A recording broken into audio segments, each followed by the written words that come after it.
నేను ఒక ముఖ్యమంత్రి అంటున్నాడు కిషన్ రెడ్డి గుజరాత్ కు గులామని.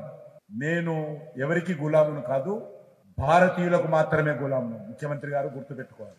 మీరు ఇటలీకి గులాం, మీరు ఇటలీ దేశాన్ని నుంచి వచ్చినటువంటి రాజకీయ నాయకురాలకి గులాం మీరు. ఎస్, మేము నా తెలంగాణను రక్షించినటువంటి సర్దార్ వల్లభాయ్ పటేల్ గుజరాత్ బిడ్డ, ఖచ్చితంగా నేను గుజరాత్ కు గులామని నా తెలంగాణ ప్రజలందరూ కూడా తప్పులేదు అందులో. ఈ దేశంలో 25 కోట్ల మంది ప్రజలను దారిద్ర్య రేఖకు దిగువ నుంచి బయటకు తీసుకొచ్చినటువంటి నరేంద్ర మోడీ గారు పుట్టినటువంటి గుజరాత్ కు నేను గులామనే. నీలాగా నేను ఇటలీకో ఏ నకిలీ గాంధీ కుటుంబానికో నేను గులామును కాదు.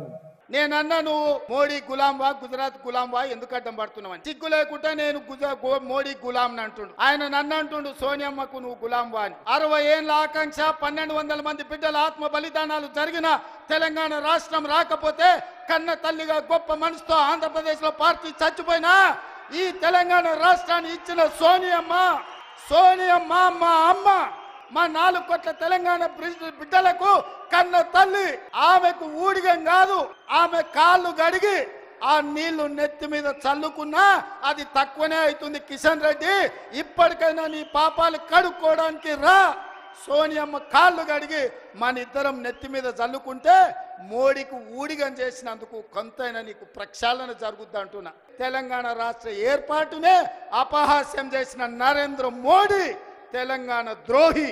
అలాంటి తెలంగాణ ద్రోహికి నువ్వు బానిసవై గులామువై నువ్వు గుజరాత్ పోతే నువ్వు గుజరాత్ పోయి గార్దులను కాసుకో కిషన్ రెడ్డి. నరేంద్ర మోడీకి నువ్వు గులాంగా మారినవంటే నువ్వు తెలంగాణ బతకడానికి అర్హత కోల్పోయినావు కిషన్ రెడ్డి. తట్ట పెట్ట జరుదుకొని నడువు గుజరాత్కు, నువ్వు ఆన్ని పోయి గులాంగిరి చేసుకో.